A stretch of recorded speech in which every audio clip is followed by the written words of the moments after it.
KTN Kaavish जे शहीद reporter जान मोहम्मद महर जे वारसन क़त्ल केस जी जांच लाइ घरू खाते पारां जोड़ियल JIT जे सरबराह SSP सखर संगार मलिक ते बेइतमादी जो इज़हार करे छडि॒यो। सुठी साख रखंदड़ आला ऑफिसर खे JIT जो सरबराह मुक़रर करण जो मुतालबो।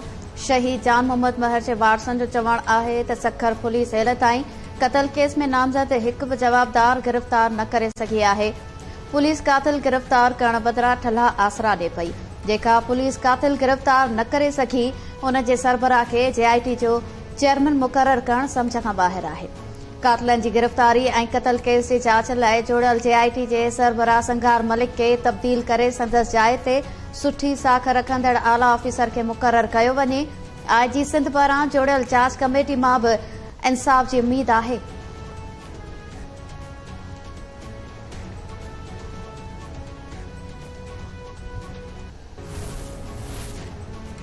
आम चूंडूं 90 ॾींहनि अंदरि नथियूं थी सघनि। ईंदड़ इलेक्शन नईं तकबंदियुनि तहत ई थींदी।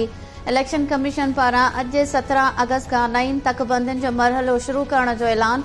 इलेक्शन कमीशन ते आईनी ज़िम्मेवारी आहे त इलेक्शन खां अॻु नईं आदमशुमारी तहत नयूं तकबंदियूं कराई वञनि।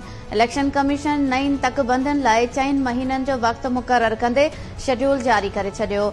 चीफ इलेक्शन कमिश्नर जी सदारत हेठि ईंदड़ इलेक्शन ऐं तकबंदियुनि बाबति इजलास खे इलेक्शन कमीशन जे इख़्तियारनि ब्रीफिंग ॾींदे चयो त नईं तकबंदियुनि जो कमु 17 अगस्त खां शुरू करे तकबंदियुनि जी हतमी फ़हरिस्त 14 डिसंबर ते जारी कई वेंदी।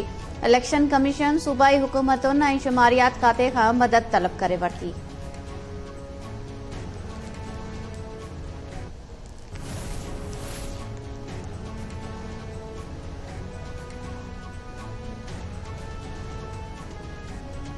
KTN न्यूज़ जे सीनियर रिपोर्टर शहीद जान मोहम्मद महर जे क़त्ल में मुलविस मुख्य जवाबदार अञा ताईं गिरफ़्तार न थिया।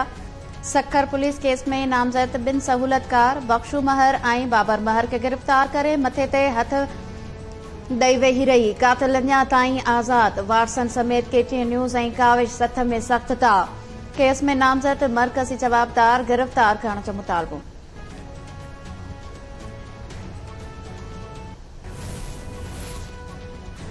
KTN न्यूज़ जे शहीद रिपोर्टर जान मोहम्मद महर जा कातिल गिरफ़्तार न थियण ख़िलाफ़ सिंध समेत समूरे मुल्क में एहतजाज।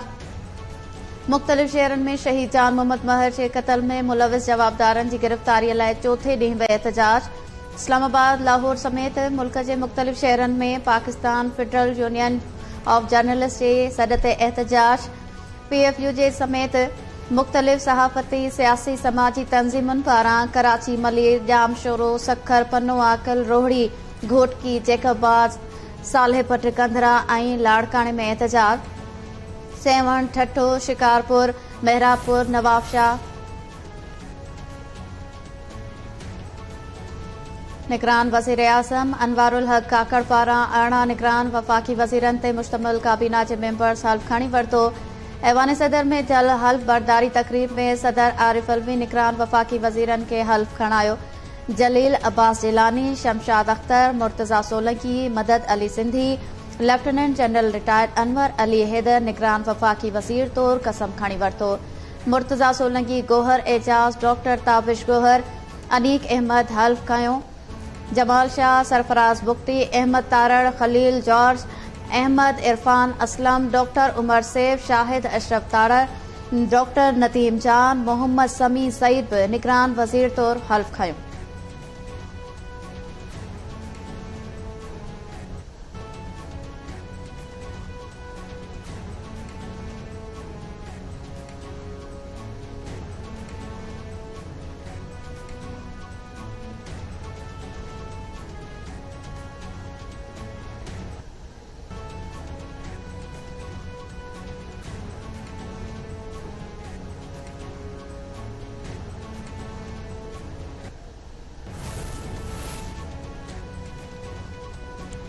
सिंध जे निगरान वॾे वज़ीर जस्टिस रिटायर्ड मक़बूल बाकर उहिदे जो हल्फ़ खणी वरितो।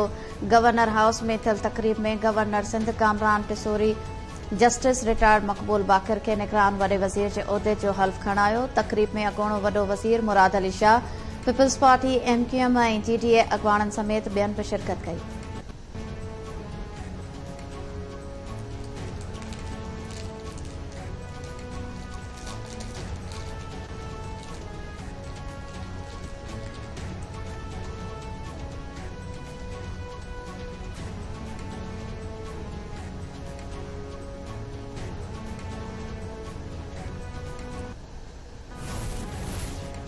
सुप्रीम कोर्ट सिंध हुकूमत खे गुजर नाला महमूदाबाद ऐं औरंगी नाला मुतासिरनि खे 1 महीने अंदर चेक ॾियण जो हुकुम ॾेई छॾियो। वॾे वज़ीर मुराद अली शाह ख़िलाफ़ तौहीन अदालत जो नोटिस बरक़रार। अदालत पारां अदायगियुनि बाबति 15 ॾींहनि अंदर अॻभराई रिपोर्ट सुप्रीम कोर्ट में जमा कराइण जो हुकुम। कार्रवाई 1 महीने लाइ मुलतवी कई वई।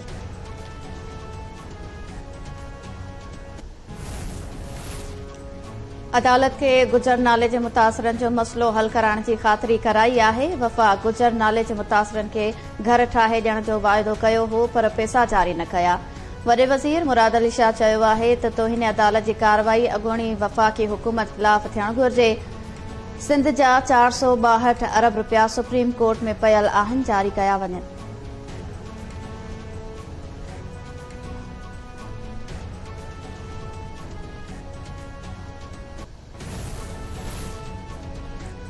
बलूचिस्तान में निगरान वॾे वज़ीर जे मामले ते डेडलॉक बरक़रार। वॾे वज़ीर अब्दुल कुदूस बिज़िंजो ऐं अपोज़िशन लीडर में इत्तेफ़ाक़ न थियण बाद मामलो पार्लिमानी कमेटी हवाले।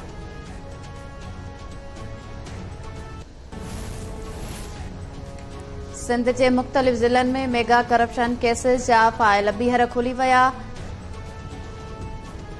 एफआईए ॿीहर मुतहरिक Sukkur Hyderabad motorway corruption case टोड़े बोर्ड मुतासिरनि लाइ वफ़ाक़ पारां जारी कयल फंडनि में घोबियुनि जी जांच एफआईए शुरू करे छॾी। सखर हैदराबाद मोटरवे जी तामीर लाइ घुर्बल ज़मीन जी ख़रीदारीअ जी मद में 32 अरब रुपयनि जी करप्शन जी बि जांच शुरू। एफआईए समूरनि ज़ोनल ऑफिसर्स खे जांच रिपोर्ट जमा कराइण जो हुकुम ॾेई छॾियो। एफआईए जो चवणु आहे त गुज़िरियल साल बोर्ड मुतासिरनि लाइ जारी कयल रक़म में वॾे पैमाने ते करप्शन थी आहे।